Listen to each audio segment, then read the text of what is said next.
Something was causing itching tonight, so I decided to inspect the bed carefully. As I zoom in, everything looks normal at first, but the moment I lift the bedsheet, there it is.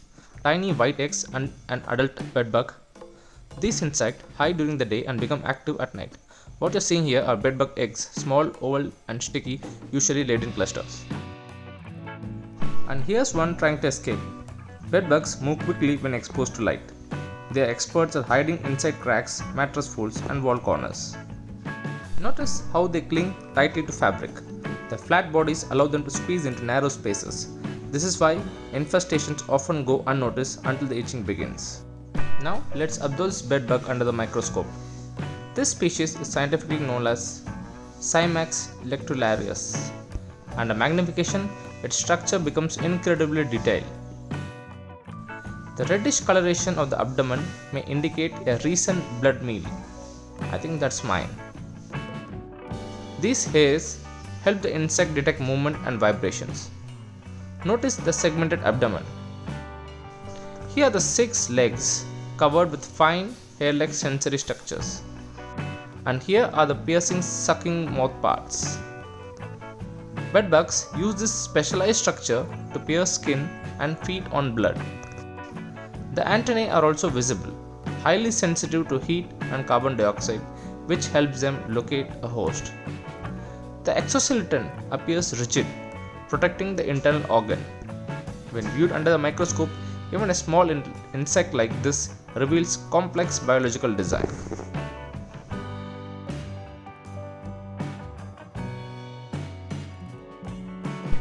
Now we are observing the bedbug eggs under higher magnification. These tiny oval structures belong to the species Cimex lectularius. At first glance, they appear smooth and white. Notice the surface carefully. The outer shell does not appear completely smooth. It is a patterned texture almost like microscopic fish scales. This textured outer covering is called chorion. The chorion protects the developing embryo inside. Under magnification, the natural sculpturing of the eggshells become visible. What you may look like scales are actually microscopic patterns. Now observe this end of the egg. You will see a cap-like structure. This is the operculum. When the baby bedbug is ready to hatch, it pushes open its lid and emerges through this. Now look closely at this egg. You may notice a darker region attached to almost every egg. Since this feature is present consistently, it is unlikely to be a random dot. What we are likely seeing is internal embryonic development. As the embryo matures inside the egg, internal structures become more visible through the semi-translucent shell. The darker area may represent developing tissues or eye spots of the nymph. In some stages, the egg changes from bright white to slightly darker as hatching approaches. If the darker structure were external debris, it would vary randomly, but since it appears consistently, it suggests biological development inside the egg. This means these eggs are not empty, they are alive, and they may hatch soon.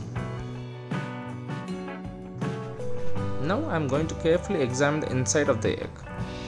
Using fine forceps, I am pulling the egg under the microscope. Precision is important here because the egg is less than 1 millimeter in size. Now I am gently applying the pressure. As you can see, the pressure increases and the shell fractures.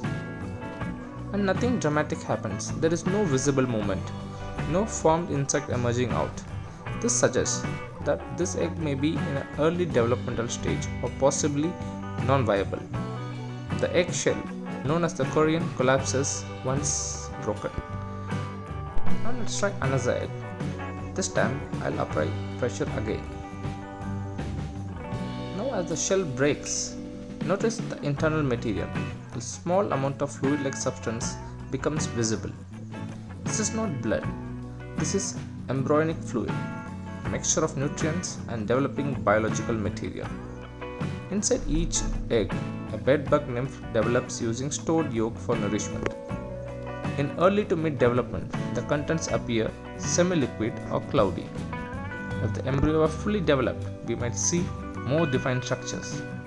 The release of this material confirms that the egg was viable and contained biological development. Even at this microscopic level, life begins in a fluid environment. Now I apply gentle pressure over the cover slips. As the body compresses, internal contents are released onto the slide. What you are seeing now is a mixture of insect tissue and blood. Bedbugs feed exclusively on blood. When crushed after feeding, the abdomen releases partially digested human blood. Notice the round, pale, circular structures. These are red blood cells. That is, are red blood cells. Red blood cells appear as circular discs under the microscope. The dark granular particles you see are likely digested blood residues. These contains hemipigments from broken hemoglobin. You are also observing insect tissue, debris, and internal fluid known as hemolymph. Insects do not have red blood like humans. They have a clear fluid called hemolymph. So, this image represents a mixture of human blood and insect internal structures. This confirms that the bedbug had been recently fed. What started as a simple itching sensation turned into a microscopic investigation. We discovered adult bedbugs, we examined their eggs, we observed embryonic development, and we even analyzed what happens when one is crushed under the microscope. These tiny insects may look insignificant, but they are highly adapted survival specialists. Their flat bodies help them hide. The eggs are firmly attached with adhesive, and a single female can lay multiple eggs every day. And infestations begin silently and multiplies quickly. If you found this investigation useful, consider subscribing for more real microscope explorations.